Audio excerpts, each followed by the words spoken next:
तो आज के इस वीडियो में हम सीखेंगे कोऑर्डिनेट ज्योमेट्री के बारे में। कोऑर्डिनेट ज्योमेट्री का ये पार्ट 1 है। पार्ट 1 के अंदर हम सीखेंगे डिस्टेंस फार्मूला के बारे में।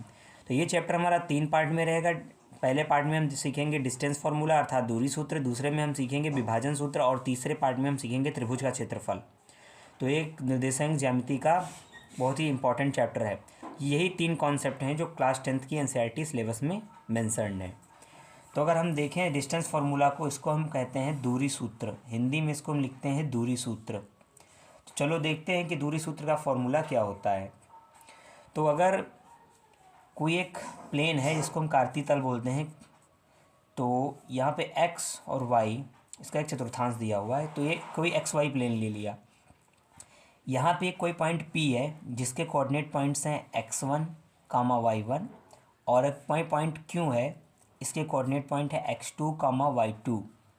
अगर इनके बीच की डिस्टेंस हमें चाहिए, तो अगर हम डिस्टेंस निकालना चाहें तो PQ का फॉर्मूला क्या हो जाएगा। तो PQ यहाँ पे एक डिस्टेंस है उन दोनों पॉइंट्स के बीच की। तो फॉर्मूला हो जाएगा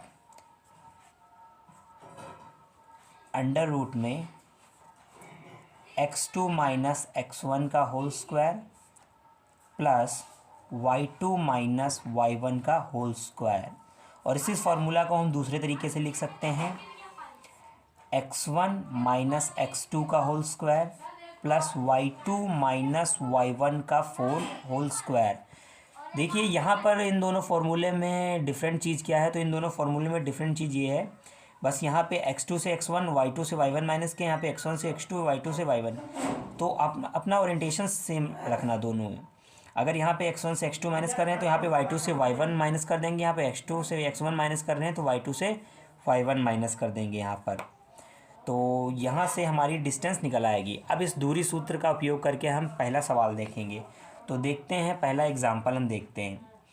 तो हमारे 2 पॉइंट दे रखे हैं। एक पॉइंट है 2,3 एंड दूसरा पॉइंट है 4,1। इन दोनों पॉइंट के बीच की डिस्टेंस निकालनी है। तो इसको हम मान लेते हैं पॉइंट P है और इसको मान लेते हैं पॉइंट Q है। तो PQ के बीच की डिस्टेंस क्या हो जाएगी। तो हमारा फॉर्मूला जो होता है डिस्टेंस का क्या होता है, अंडर रूट में कोई भी फार्मूला हम लिख सकते हैं इन दोनों में से, बस ओरिएंटेशन का अंतर है। x2 minus x1 square, y2 minus y1 का होल स्क्वायर।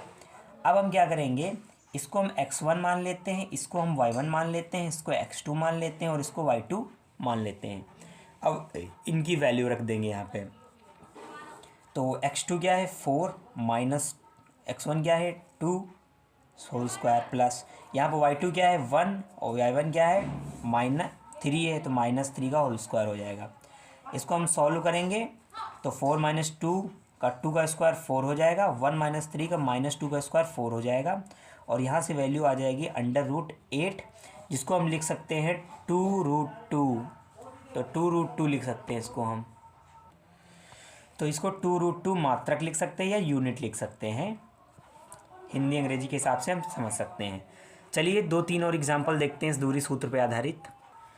चलिए इन दोनों पॉइंट्स के बीच की डिस्टेंस निकालते हैं। तो यहाँ पर हम इसको पॉइंट P मान लेंगे -5,7 और पॉइंट Q मान लेंगे -1,3।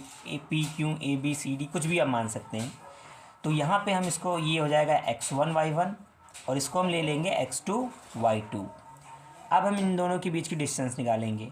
तो PQ बराबर हो जाएगा अंडर रूट में x2 माइनस x1 का whole square plus y2 minus y1 का होल स्क्वायर। और वहाँ पे हम वैल्यूज़ पुट कर देंगे, मान रख देंगे। तो यहाँ पे x2 की वैल्यू है -1 एंड x1 की वैल्यू -5, -1 पहले से मौजूद है तो माइनस माइनस प्लस हो जाएगा, +5 का होल स्क्वायर प्लस y2 की वैल्यू 3 है एंड y1 की वैल्यू है 7, तो 3 माइनस 7 का होल स्क्वायर। अब इसको हम सॉल्व कर लेंगे तो -1 + 5 हो जाएगा यहाँ पे 4 का स्क्वायर हो जाएगा 16 अर्थात 16 और 3 माइनस 7 -4 और 16 हो जाएगा। तो यहाँ पे आ जाएगा अंडर रूट में 32।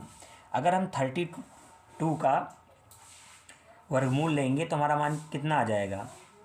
तो 4√2 मात्रक या यूनिट, आप हिंदी अंग्रेजी के हिसाब से लिख सकते हैं। आंसर हो गया। चलिए अब थोड़ा दूसरे टाइप का क्वेश्चन लेते हैं जो डिस्टेंस फार्मूला पे ही हमारा बोर्ड एग्ज़ाम में कई बार पूछा गया है। तो ये एग्जांपल बहुत ही इंपॉर्टेंट है। यहाँ पर क्वेश्चन में क्या पूछ रखा है कि क्या बिंदु 1,3 2,3 माइनस 2,11 यहाँ पे 3 पॉइंट्स दे रखे हैं, पूछा कि संरेखी हैं। तो संरेखी का मतलब होता है लीनियर, इंग्लिश में इसको हम लीनियर बोलते हैं। तो लीनियर का मतलब होता है कि ये तीनों पॉइंट्स एक ही लाइन में होने चाहिए, यानी एक ही लाइन पे तीनों पॉइंट्स होने चाहिए, तभी हम इसको लीनियर बोल सकते हैं। मीन्स लाइन का मतलब एक ही लाइन में आने चाहिए। तो इस प्रश्न को अगर हम दूरी सूत्र से हल करेंगे, इसको हम एक त्रिभुज के फॉर्मूले से भी हल कर सकते हैं, लेकिन हमने अभी तक उसको पढ़ा नहीं है। तो जब त्रिभुज पढ़ाएंगे तब बताएंगे कि संरेखी सिद्ध करने के लिए क्या करते हैं। लेकिन हम दूरी सूत्र का उपयोग करके भी इसको संरेखी सिद्ध कर सकते हैं। कैसे? तो यहाँ पे आपका निर्देशांक ज्यामिति और त्रिभुज आपके तो हम इसमें देखेंगे। तो यहाँ पे हमको एक त्रिभुज का कॉन्सेप्ट आना चाहिए और कोऑर्डिनेट ज्योमेट्री का कॉन्सेप्ट आना चाहिए। तो अब हम इनका उपयोग कैसे करेंगे? तो त्रिभुज के अंतर्गत हमें क्या पता होना चाहिए कि त्रिभुज में क्या होता है कि जब कोई 3 पॉइंट अगर दिए हैं तो किन्हीं 3 पॉइंट्स, अगर त्रिभुज तभी बनेगा जब कोई 2 पॉइंट सेम होंगे, तीसरा पॉइंट थोड़ा नॉन लीनियर होना चाहिए। अगर ये लाइन में ही हो जाएगा तो हमारा त्रिभुज नहीं बनेगा। तो अगर ऐसे कोई पॉइंट दिए हैं, इनको मिलाएंगे तो वहाँ पे त्रिभुज बन जाएगा। तो अगर इन 3 पॉइंट से अगर हमारा त्रिभुज बन रहा है तो संरेखी नहीं होगा। अगर त्रिभुज नहीं बन रहा है तब हम कह सकते हैं संरेखी है, क्योंकि अगर 2 पॉइंट से थोड़ा सा भी इधर उधर का पॉइंट हुआ तो हमारा त्रिभुज बन सकता है। तो इसी कंसेप्ट का यूज करते हुए हम सबसे पहले इनकी डिस्टेंस कैलकुलेट करेंगे और फिर देखेंगे कि जो दूरियां हैं वो एक त्रिभुज का निर्माण कर रही हैं या नहीं कर रही हैं। उसी के आधार पे हम कह सकते हैं कि संरेखी है या नहीं संरेखी है। तो हम इनको पॉइंट्स का नाम दे देंगे P1,3 और एक पॉइंट Q2,3 एंड एक पॉइंट R-2,11। तो हम क्या करेंगे, सबसे पहले हम PQ कैलकुलेट कर लेंगे, इनके बीच की डिस्टेंस कैलकुलेट कर लेंगे। फार्मूला आपको पता ही है। तो यहाँ पे हो जाएगा 2 - 1 का होल स्क्वायर प्लस 3 - 3 का होल स्क्वायर। तो यहाँ से वैल्यू आ जाएगी 2 - 1 का स्क्वायर हो जाएगा 1, 3 - 3 का स्क्वायर हो जाएगा 0, तो ये आ जाएगा 1, एक 1 आ गई डिस्टेंस। अगर हम अब PQ निकाल ली हमने, अब हम QR कैलकुलेट कर लेंगे। तो अगर हम QR कैलकुलेट कर रहे हैं तो QR कैलकुलेट करने के लिए क्या हो जाएगा, -2 का होल स्क्वायर प्लस 11 - 3 का होल स्क्वायर। तो अगर हम इसको ध्यान से देखें तो -2 - 4 यहाँ पे 16 हो जाएगा, 11 - 3 80 64 हो जाएगा। ये आ जाएगा हमारा 80, 64 प्लस 16 और ये हमारा हो जाएगा 80। और 80 को हम लिख सकते हैं 4√5 यूनिट लिख सकते हैं। अब PQ PR और हम PQ QR और एक हम RP कैलकुलेट कर लेंगे या हम PR कैलकुलेट कर लेंगे। तो PR अगर हम कैलकुलेट करेंगे तो हो जाएगा -2 - 1 का होल स्क्वायर प्लस 11 - 3 का होल स्क्वायर। तो यहाँ पे रूट ले लेंगे, -3 का होल स्क्वायर 9 हो जाएगा और यहाँ पे 64 हो जाएगा और यहाँ पे आ जाएगा √73। तो यहाँ पे हमारी तीनों डिस्टेंस हमने कैलकुलेट कर लिया है। तो अब हम क्या देखेंगे कि हमारा PQ 1 है एंड QR हमारा 4√5 है एंड PR हमारा है √73। तो त्रिभुज बनने के लिए नियम क्या होता है, किन्हीं 2 भुजाओं का योग हमेशा तीसरी भुजा से बड़ा होना चाहिए। तो अगर यहाँ पे ऐसा है तो हमारा त्रिभुज बनेगा, और त्रिभुज बनेगा तो नॉन लीनियर होगा।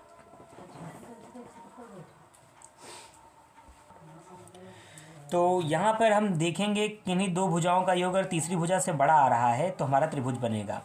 तो अगर 1 + √5 को जोड़ेंगे तो √73 हमेशा 4√5 और 1 अगर हम ध्यान से देखें, अगर हम सबसे बड़ी भुजा सबसे पहले हम देखें तो √73 है। √73 को अगर हम इसकी वैल्यू कैलकुलेट करेंगे तो अप्रॉक्स अगर हम वैल्यू देखें तो 8 पॉइंट समथिंग आएगी, और 4√5 की वैल्यू अगर हम कैलकुलेट करें तो ये भी अप्रॉक्स 8 के इक्वल आएगी। तो हम क्या करते हैं, सबसे पहले 4√5 + 1 को ऐड कर लेते हैं और फिर हम देखते हैं कि यह 8 से बड़ा है या नहीं बड़ा है। तो यहाँ पर हमने देखा कि PQ + QR PR से बड़ा है, मतलब PQ + QR PR से बड़ा है। तो यहाँ पर ये सिद्ध हो रहा है कि हमारा त्रिभुज बन रहा है। मतलब कि अगर दो भुजाओं का योग तीसरी भुजा से बड़ा है तो ये त्रिभुज का एक गुणधर्म होता, प्रॉपर्टी होती है, उस हिसाब से हमारा त्रिभुज बन रहा है। तो क्या पॉइंट लीनियर हैं? तो लिखेंगे नहीं, तो लिखेंगे असंरेखी हैं। अगर संरेखी होती तो त्रिभुज बनना संभव ही नहीं था। यहाँ पे हमारा त्रिभुज बन रहा है तो असंरेखी हैं। तो ये एनसीईआरटी का क्वेश्चन है और कम से कम 6 से 7 बार पूछा जा चुका है बोर्ड एग्ज़ाम के अंदर, तो इसको आप समझ सकते हैं।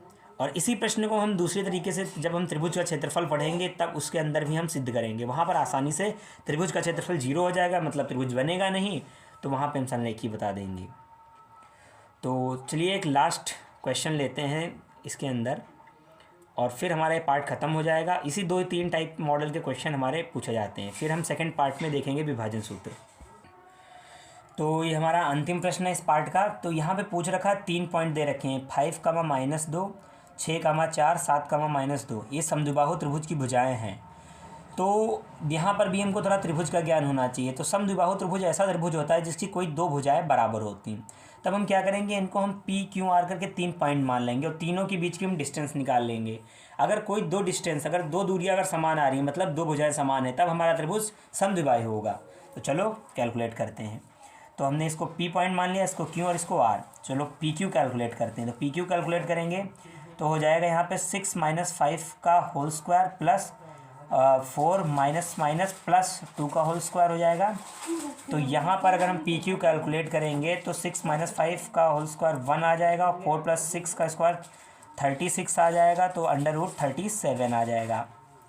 अब हम QR कैलकुलेट करेंगे। तो QR कैलकुलेट करने के लिए हम क्या देखेंगे, 7 - 6 का होल स्क्वायर प्लस -2 - 4 का होल स्क्वायर हो जाएगा। तो यहाँ पर आ जाएगा 1 प्लस यहाँ पे 36 आ जाएगा, √37 आ जाएगा। चलो अब PR कैलकुलेट करते हैं। तो PR कैलकुलेट करने के लिए क्या करेंगे, 7 - 5 का होल स्क्वायर प्लस -2 + 2 का होल स्क्वायर। तो यहाँ पर 7 - 5 का हो जाएगा 4, यहाँ पे हो जाएगा 0 और यहाँ पे आ जाएगा 2। तो यहाँ पे आपको क्या दिख रहा है कि PQ = QR, मीन्स दोनों भुजाएं दो दूरियां बराबर मिली, यानी दोनों भुजाएं त्रिभुज की बराबर है क्योंकि ये त्रिभुज बना रहे हैं। तो अतः हम कह सकते हैं, अतः बिंदु 5, -2, 6, 4 और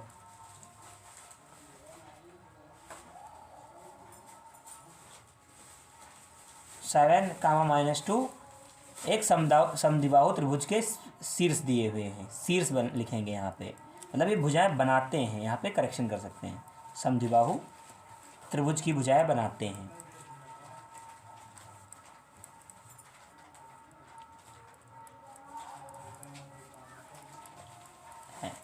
तो इसको हम करेक्ट कर सकते हैं कि त्रिभुज की भुजाएं बनाते हैं। तो यहीं पे हमारा ये चैप्टर कंप्लीट होता है, पार्ट कंप्लीट होता है।